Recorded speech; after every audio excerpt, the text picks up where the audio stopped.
Welcome. So in this tutorial, I'm going to show you or teach you on how to add page numbers in Microsoft Word. So if you want to know how I did it, just keep on watching. So first of all, just go ahead and open your Microsoft Word. Okay. So now what you need to do is to click on Insert at the upper part of your screen. And then now you should see the page number option right here.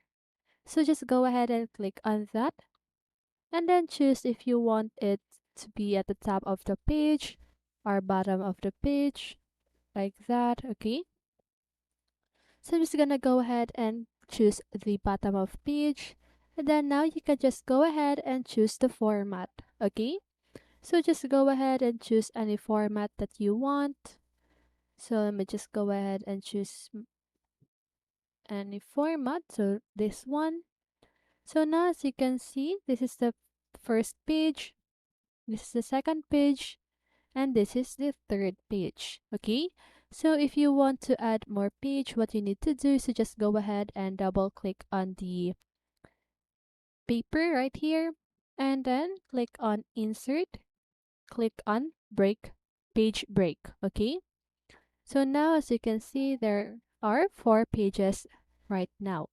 Okay, so you can add as many as you want right here. Okay, just go ahead and click on the break page, and for example you want to remove this page 3.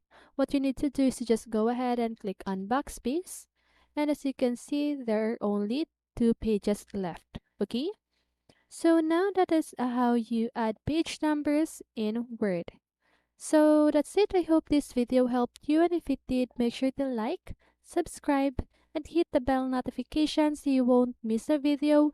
See you on the next one, and have a great day.